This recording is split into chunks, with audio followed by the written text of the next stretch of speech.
मम प्रियाः देशवासिनः नमस्कारः। गतदिने मार्गशीर्ष पूर्णिमायाः पर्व आसीत्। मार्गशीर्षमासः विशेषेण नदीभिः सरोवरैः जलस्रोतोभिः च सम्बद्धः मन्यते। अस्माकं शास्त्रेषु कथितं माघे निमग्नाः सलिले सुशीते विमुक्तपापाः त्रिदिवं प्रयान्ति। अर्थात् माघ मासे कस्मिन्नपि पवित्रे जलाशये स्नानं पवित्रमिति मन्यते। जगति प्रत्येकमपि समाजे नद्या सम्बद्धा काचिदपि परम्परा भवति एव। नदीतटेषु अनेकाः सभ्यताः विकसिताः। अस्मदीया संस्कृतिः सहस्रशो वर्ष प्राचीना, अतः अस्याः विस्तरः इतः परमपि अधिकतरः प्राप्यते। भारते कश्चन अपि एतादृशः दिवसः न भविष्यति यदा देशस्य कस्मिंश्चिदपि कोणे जलसम्बद्धः कश्चन उत्सवः न भवेत्। माघमासस्य दिनेषु जनाः स्वीयं गृहपरिवारं सुखसौविध्यं च परित्यज्य पूर्णे मासे नदीनां तटेषु कल्पवासं कुर्वन्ति। ऐषमः क्रमे हरिद्वारे कुम्भमेला अपि भवति। जलं हि अस्माकं कृते जीवनमपि आस्था अपि तथा च विकासस्य धारा अपि अस्ति। जलं हि अन्यतर प्रकारेण पारसमणेः अपि अधिकतरं महत्वपूर्णम् अस्ति। कथ्यते यत् पारसमणेः स्पर्शेन लोहः सुवर्णे परिवर्तते, तथैव जलस्य स्पर्शः जीवनस्य कृते आवश्यकः अस्ति, विकासार्थं च आवश्यकः वर्तते। सखायः मार्गशीर्षमासस्य जलतत्त्वेन साकं प्रतीकारोपणस्य सम्भवतः अन्य कारणम् अपि अस्ति। यद् एतत् पारं शीतर्तुः समाप्तिमायाति, ग्रीष्मस्य पदाक्षेपश्च जायते। अतएव जलसंरक्षणार्थम् अस्माभिः सद्यः एव प्रयासाः आचरणीयाः। कतिपय दिनानन्तरं मार्च मासस्य 22 दिने विश्व जल दिवसः अपि आयाति। उत्तर प्रदेशस्य सुश्रिया आराध्या महाभागया लिखितं यत् संसारे कोटिशः जनाः स्वीय जीवनस्य प्रभूतांशं जलावश्यकतां पूरयितुमेव यापयन्ति। अनेनेव कारणेन बिन पानी सब सून इत्युक्तिः प्रसिद्धा वर्तत। जलसंकटं समाधातुं पश्चिमबंगस्य उत्तर दिनाजपुरतः सुजीत महोदयेन उत्तमः सन्देशः प्रेषितः। अनेन निगद्यते यत् जलं हि प्रकृत्याः सामूहिकोपहारः इति कृत्वा जलसंरक्षणस्य दायित्वमपि सामूहिकं भवितव्यम्। एतत् तथ्यं तु समीचीनं यत् यदि जलं सामूहिकोपहारः तदा तस्य संरक्षणमपि समूहेनैव कर्तव्यम्। सुजीत महोदयस्य एषः परामर्शः समुचितः एव अस्ति। नद्यः, तडागाः, सरोवराणि, वर्षाजलं, भूजलं वा एतत् सर्वं सर्वेषामपि कृते भवन्ति। सखायाः कदाचित् ग्रामेषु कूपपल्वलादीनां संरक्षणं सर्वजनैः सम्भूय सम्पाद्यते स्म। साम्प्रतम् एतादृशः प्रयासः तमिलनाडोः तिरुवन्नामलाई क्षेत्रे सम्भवति। अत्र स्थानीयजनैः कूपानां संरक्षणार्थम् अभियानं सञ्चाल्यते। अत्रत्याः जनाः वर्षाकारणात् क्षेत्रस्य सार्वजनिककूपानां पुनर्जीवनाय प्रशंसनीयं प्रयासम् आचरन्ति। मध्यप्रदेशस्य अगरोथा ग्रामस्य बबीता राजपूत महोदयापि यत् करोति तत् सर्वेषां कृते उत्प्रेरकमस्ति। बबीता महोदयायाः ग्रामः बुन्देलखण्डे अस्ति। ग्रामं निकषा कदाचित् बृहत् सरोवरम् अवर्तत यत् समयान्तरालेन शुष्कं जातम्। तया ग्रामस्य अन्य महिलाभिः सम्भूय सरोवरं यावत् जलादानाय उरुकुल्येका विरचिता। एतत् कुल्यया वर्षाजलम् अजस्रं सरोवरे आगच्छति। साम्प्रतं च एतत् सरोवरम् आवर्षं जलाप्लावितं भवति। सखायाः उत्तराखण्डस्य बागेश्वरवासिनः जगदीश कुनियाल महोदयस्य कार्यमपि प्रेरणास्पदं वर्तते। जगदीश महोदयस्य ग्रामः परिवर्ति क्षेत्रं च जलापूर्ते एकस्मिन् प्राकृतिक स्रोतसि निर्भरम् अवर्तत। परं कतिपय वर्ष पूर्वं जलस्रोतः शुष्कमजायत। येन संपूर्ण क्षेत्रे जलसंकटः आपतितः। जगदीश महोदयेन एतज्जलसंकटस्य समाधानाय वृक्षारोपणम् आरब्धम्। अनेन सहवासिभिः सम्भूय सहस्राधिकाः वृक्षाः आरोपिताः। साम्प्रतं चैतत् स्रोतः पुनः जलाप्लावितम्। सखायः, जलविषये अस्माभिरपि सामूहिकदायित्वं स्वीकरणीयम्। भारतस्य अधिकांश क्षेत्रेषु वर्षाकालः मई जून मासयोः आरभते। वयं यथासमयं स्वीय निकटस्थानां जलाकराणां स्वच्छतायै जलसञ्चयनाय च 100 दिवसात्मकम् अभियानं सञ्चालयितुं प्रयासं करवाम। एतेनेव विचारेण कतिपय दिनानन्तरं जलशक्तिमन्त्रालयेन कैच द रेन इत्यभिधानात्मकं जलशक्त्यभियानम् आरप्स्यते। अस्य अभियानस्य मूलमन्त्रः catch the rain where it falls when it falls इत्यस्ति। एतत् कृते वयं सत्वरं प्रयासं जलसंरक्षण व्यवस्थानां संभरणं च कारयिष्यामः। ग्रामेषु तडागानां सरोवराणां च स्वच्छीकरणं सम्पादयिष्यामः। जलस्रोतोगतानाम् अवरोधानाम् उन्मूलनं च विधास्यामः, येन अधिकाधिकः वर्षाजलसंग्रहः सम्भाव्यः भवेदिति। मम प्रियाः देशवासिनः, मार्गशीर्षमासस्य आध्यात्मिक सामाजिक महत्वस्य चर्चा सन्तवर्यस्य रविदासस्य नामोल्लेखं विना अपूर्णैव भवति। मार्गशीर्षमासस्य पूर्णिमायाम् एव रविदास जयन्ती समापतति। अद्यापि सन्त रविदासस्य शब्दाः, तस्य ज्ञानं च अस्माकं मार्गप्रदर्शनं करोति। असौ अवादीत्, एकै माटी के सब भाण्डे, सबका एको सिरजनहार। रविदास व्यापे एकै घट भीतर, सबकौ एके घड़े कुमार। वयम् एकस्याः मृत्तिकायाः पात्राणि, एकया एव सर्वाणि विरचितानि। सन्त रविदासेन सामाजिक विकृतयः मुक्तकण्ठेन निन्दिताः। तेन एतादृशाः विकृतयः न केवलम् उद्घाटिताः, अपितु तासां परिष्कारस्य मार्गोऽपि प्रशस्तीकृतः। तदेव मीरा अवादीत्, गुरु मिलिया रैदास दिनहि ज्ञान की गुटकी। एतन्मम सौभाग्यं यदहं सन्त रविदासस्य जन्मस्थल्या काश्या सम्बद्धोऽस्मि। सन्त रविदासस्य आध्यात्मिकोत्कृष्टत्वं, तस्य ऊर्जा च मया तत्तीर्थस्थले समनुभूतास्ति। सखायः सन्त रविदासः अवादीत्, कर्म बंधन में बंध रहियो, फल की ना तजियो आस। कर्म मानुष का धर्म है, सतभाखे रविदास। अस्य अर्थ अयमेव यदस्माभिः स्वीयदायित्वं सदैव आचरणीयं, फलं तु निश्चितमेव। एतस्य अयमपि अभिप्रायः यत् कर्मणेव सिद्धिर्भवति। अस्माकं युवजनैः सन्त रविदासात् अन्योऽपि एकः गुणो अधिगन्तव्यः। तैः किमपि कार्य सम्पादनार्थं पुरातन विधि विधानानां बन्धनं नैव स्वीकर्तव्यम्। स्वीय जीवनपथः स्वयमेव निर्धारितव्यः, स्वयमेव च तस्य लक्ष्यं विधयश्चापि निश्चितीकर्तव्याः। यदि भवतां विवेकः आत्मविश्वासश्च सुदृढौ स्तः चेत् संसारे कस्मादपि नैव भेतव्यम्। एतस्मादहं कथयामि यतो हि अनेकशः अस्माकं युवानः पारंपरिक विचार पद्धति वशेन स्वीय मनोवांछित कार्य संपादनात् वंचिताः जायन्ते। एवं भवद्भिः नूतन विचारार्थं संपादनार्थं वा संकोचः नैव कर्तव्यः। एवमेव सन्त रविदासेन अन्यः एकः महत् सन्देशः प्रदत्तः। एषः सन्देशः स्वावलम्बनस्य अस्ति।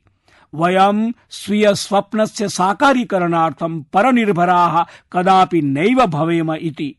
यदपि पारंपरिकमस्ति तदेव आचरणीयम् इति विचारः सन्त रविदासेन कट्वालोचितः।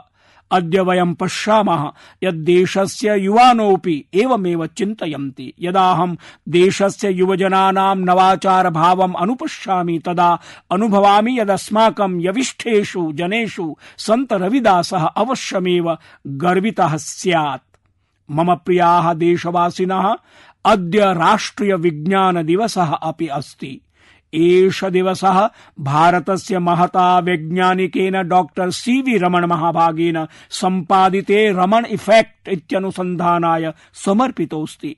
केरलस्य योगेश्वरन् महोदयेन नमो ऐप् उपरि लिखितं यद् अस्य अनुसन्धानस्य प्रभावेण विज्ञानस्य दिशा परिवर्तिता।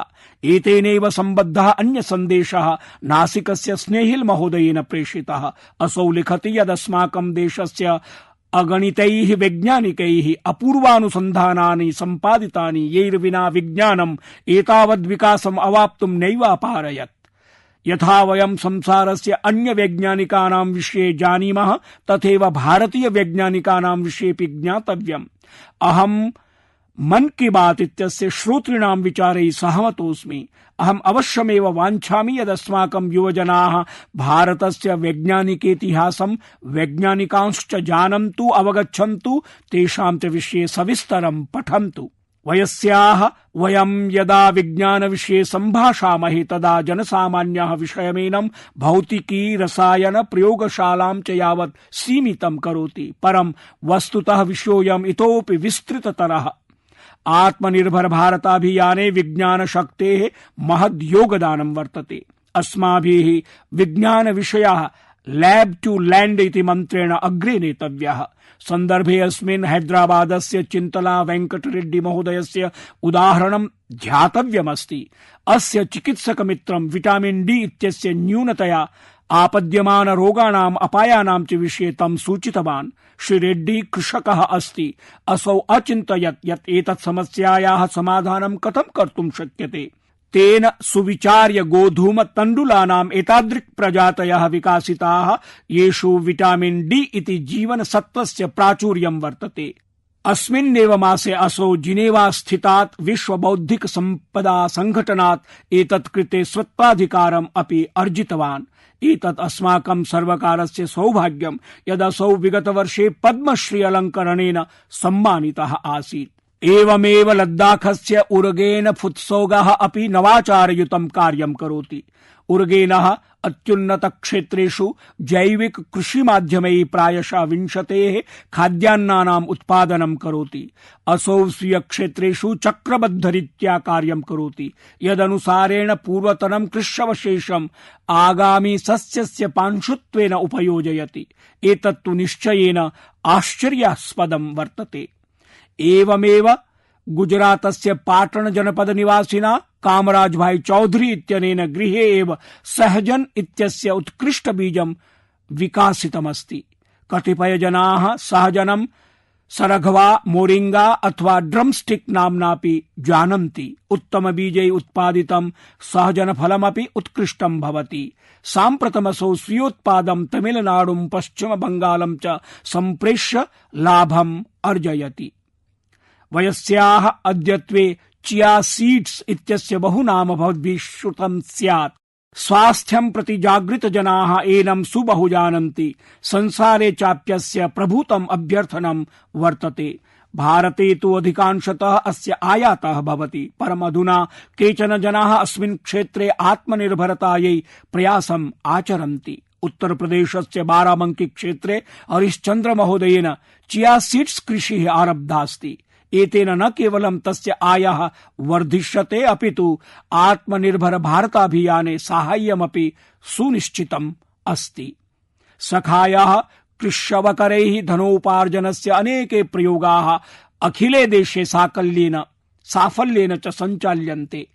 यथा मदुरै प्रदेशस्य मुरुगेसन महाभागेन कदली फलावकरैः रज्जु निर्माणस्य उपकरणं विरचितमस्ति। मुरुगेसन महोदयस्य नवाचारेण पर्यावरणस्य मालिन्यापाकरणस्य च समाधानं तु भविष्यत्येव। कृषकाणां कृते अतिरिक्तायस्य उपार्जनस्य मार्गोऽपि प्रशस्तः भविष्यति।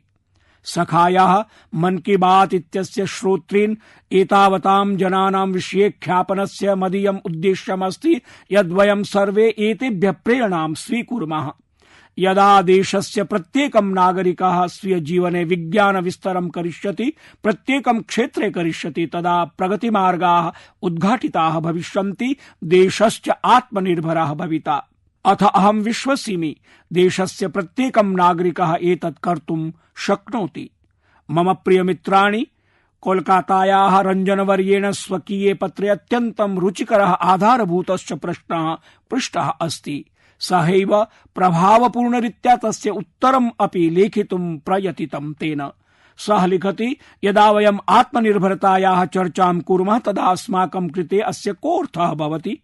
अस्य एव उत्तरे स्वयं अनेन अग्रे लिखितं यत् आत्मनिर्भर भारत अभियान इत्यभियानं केवलं प्रशासनस्य एका शासकीय योजना नास्ति अपितु राष्ट्रिया भावना अस्ति। सः मनुते यद् आत्मनिर्भरस्य अर्थः स्वजीवनस्य दैव नियन्त्रणीकरणम् इति, अर्थात् स्वयं स्वकीयस्य भाग्यस्य नियन्त्रकत्वार्जनम्। रञ्जन महोदयस्य वार्ता प्रतिशतं शतमिता सम्यक् अस्ति। तस्य विषयम् अग्रे नयता अहम् एतदपि वदामि यत् आत्मनिर्भरतायाः प्रथमः समयः भवति स्वदेश निर्मितेषु वस्तुषु गर्वाचरणम्, स्वदेशवासिनां निर्मितेषु गौरवाचरणम्। यदा प्रत्येकं देशवासी गर्वान्वितः भवति, प्रत्येकं सम्बद्धः भवति, तदा आत्मनिर्भर भारतं केवलम् आर्थिकाभियानत्वेन न एकस्याः राष्ट्रिय भावनायाः तत्त्वेन परिलक्षितं भवति। यदा आकाशे अस्मद्देश निर्मितं तेजस योद्धि विमानं डयमानं पश्यामः, यदा भारत निर्मितानि टैंक इति योद्धि दुर्गयानानि भारत निर्मितानि प्रक्षेपकास्त्राणि अस्माकं गौरवं वर्धयन्ति, यदा समृद्ध देशेषु मेट्रो रेलयानस्य भारत निर्मित कक्षान् वयम् अवलोकयामः, यदा नैकदेशान् यावत् भारत निर्मितस्य कोरोना वैक्सीन इति सूच्यौषधस्य प्रापणं पश्यामः, तदा अस्माकं मस्तकम् इतोपि उन्नतं भवति। अथ एवं नास्ति यत् बृहद् वस्तूनि एव भारतम् आत्मनिर्भरं करिष्यन्ति। भारते निर्मितानि वस्त्राणि, भारतस्य प्रतिभावद्भिः कार्मिकैः निर्मितानि हस्तनिर्मित वस्तूनि, भारतस्य इलेक्ट्रॉनिक्स इति वैद्युदाणविक यन्त्रोपकरणानि, भारतस्य मोबाइल इति जंगम दूरभाष यन्त्राणि, प्रत्येकं क्षेत्रे अस्माभिः भारत निर्मितेः एषः गौरवः वर्धनीयः भवेत्। यदा अनेन चिन्तनेन सह वयम् अग्रेसराः भविष्यामः, तदा एव समुचितरूपेण आत्मनिर्भराः भविष्यामः। अथ च मित्राणि, अहं प्रसन्नः अस्मि यत् आत्मनिर्भर भारतस्य अयं मन्त्रः देशं प्रति ग्रामं प्रसृतः भवति। बिहारस्य बेतिया नगरे एतादृशम् एव अभवत्, यस्य विषये सञ्चारमाध्यमेषु अहम् अपठम्। बेतिया निवासी प्रमोदवर्यः दिल्ली नगरे टेक्नीशियन इति प्रविधिज्ञ रूपेण एकस्मिन् एलईडी गोलदीप निर्मातृ समवाये कार्यं करोति स्म। समवायेऽस्मिन् कार्यावधौ पूर्णां कार्यप्रक्रियां सूक्ष्मतया अधीतवान्। परं कोरोना संक्रमण काले प्रमोद महोदयस्य गृहं प्रतिगमनम् अभवत्। भवन्तः जानन्ति, प्रतिगमनानन्तरं प्रमोद महोदयेन किं कृतं? तेन स्वयं एलईडी निर्माणस्य लघुः एकांशः समारब्धः।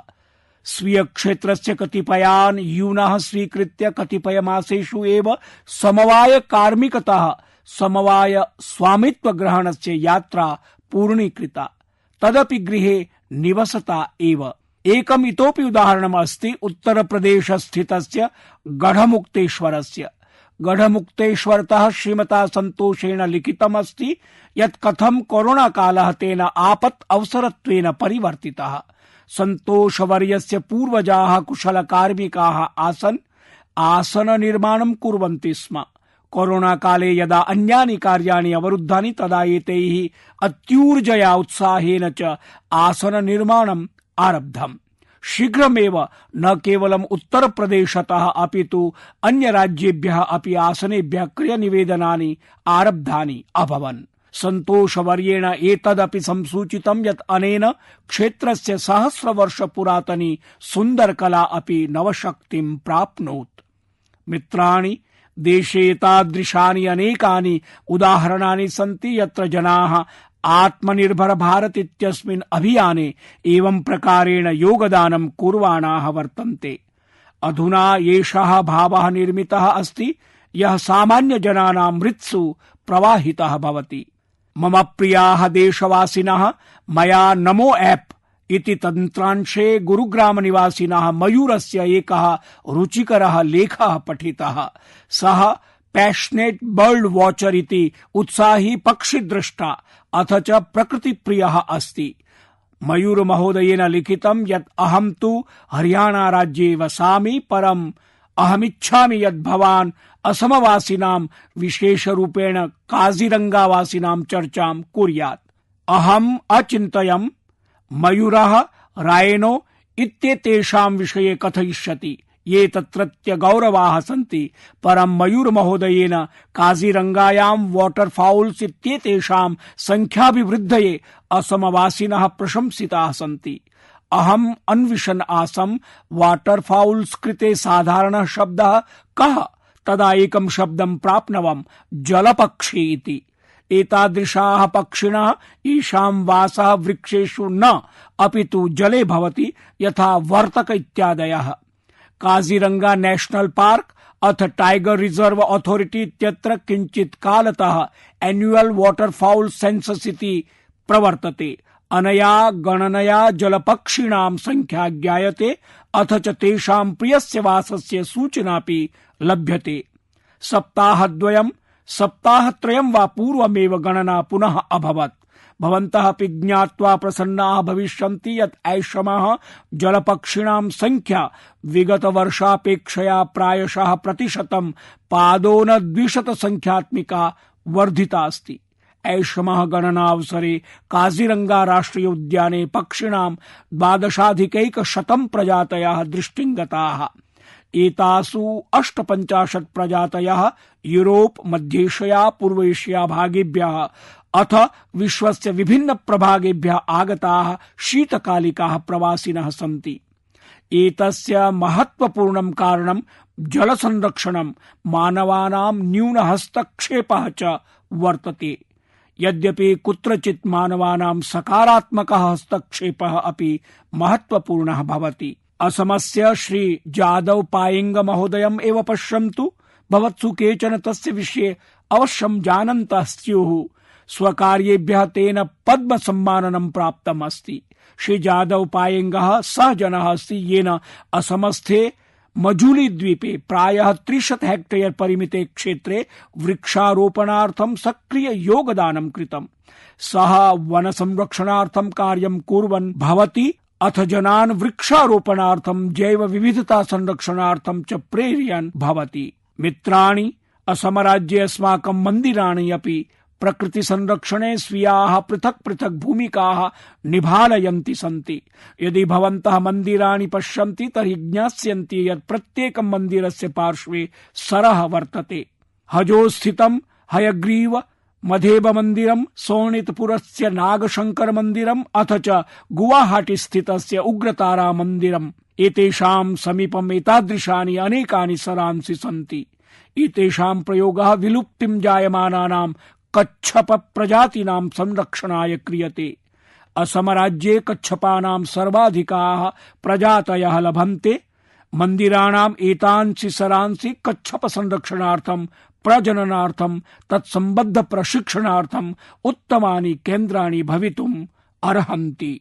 मम प्रियाः देशवासिनः, केचन जनाः चिन्तयन्ति यत् नवाचारार्थं वैज्ञानिकत्वम् एव अपेक्षते। केचन च चिन्तयन्ति पाठनार्थं शिक्षकत्वम् अनिवार्यम्। एतत् चिन्तनं समाह्वानकर्त्री व्यक्तिः सर्वदा श्लाघनीया भवति। इदानीं कश्चन कमपि यदि सैनिक निर्माणाय प्रशिक्षितं करोति तर्हि किं तस्य सैनिक भवनम् अनिवार्यम्? भवन्तः चिन्तयन्तः स्युः। आम्, आवश्यकम् अस्ति, परम् अत्र कश्चन वैशिष्ट्यम् अस्ति। माई गोव इत्यत्र कमलाकान्त महोदयेन संचार माध्यमस्य एकं वृत्तं प्रस्तुतीकृतं यत् भिन्नं विषयं प्रस्तौति। ओडिशायाम् अराखुडायां नायक सर इत्याख्यः एकः सज्जनः अस्ति। एवं तु एतस्य नाम सीलू नायकः, परं सर्वे तं नायक सर इत्येवम् एव आकारयन्ति। वस्तुतः स मैन ऑफ मिशन इति स्वीकृत लक्ष्यजनः अस्ति। सः तान् यूनः निःशुल्कं प्रशिक्षयति ये सेनायां प्रवेशमिच्छन्ति। नायक वर्यस्य संघटनस्य नाम महागुरु बटालियन इति अस्ति। अस्मिन् शारीरिक स्वास्थ्यतः साक्षात्कार पर्यन्तम् अथ च लिखित परीक्षातः प्रशिक्षण पर्यन्तम् एतेषाम् अंशानां विषये बोधनं क्रियते। भवन्तः ज्ञात्वा आश्चर्यान्विताः भविष्यन्ति यत् येभ्यः प्रशिक्षितं तैः जल, स्थल, वायु, सीआरपीएफ, बीएसएफ प्रभृतिषु सैन्य प्रभागेषु स्वीयं स्थानं निर्मितम्। एतदपि ज्ञात्वा भवन्तः आश्चर्यान्विताः भविष्यन्ति यत् सीलू नायकेन स्वयं ओडिशा आरक्षिबले प्रवेष्टुं यतितं परमसौ सफलतां नैव प्राप्नोत्।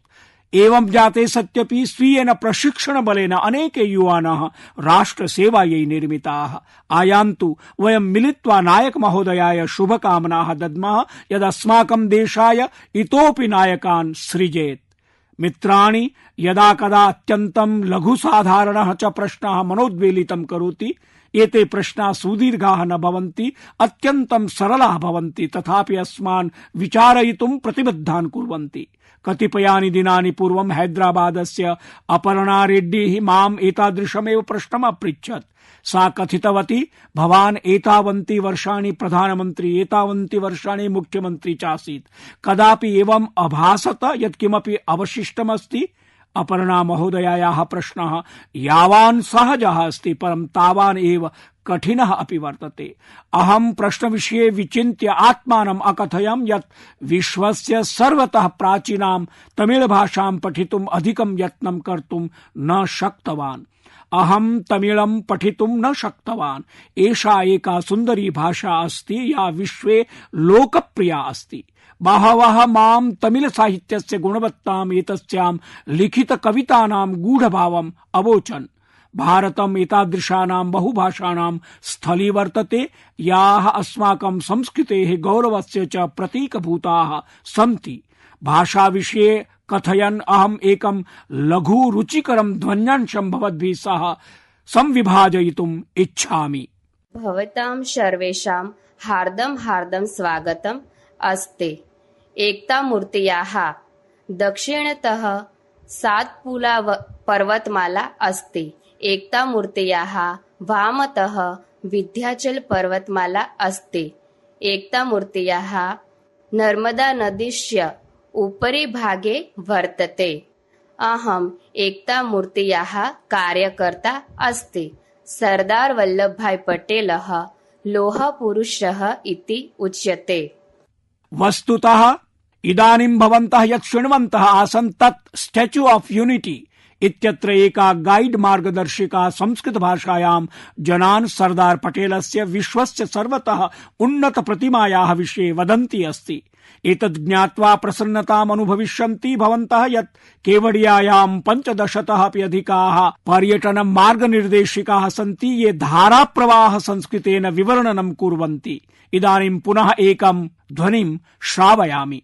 कन्यक प्रक्षेपकाय कान्हा ब्रह्मचारी कन्दुकं प्रक्षिप्तवान् तदा संस्कृत महाविद्यालयस्य दलनायकः अखिलेश पाण्डेयः तीव्रगत्या कर्मफलकेन कन्दुकं ताडितं तदा आकाशमार्गेण उड्डयन् कन्दुकं सीमारेखातः बहिर्गतवतः खड्गधावनम् तेषां कोशे खड्गधावनम्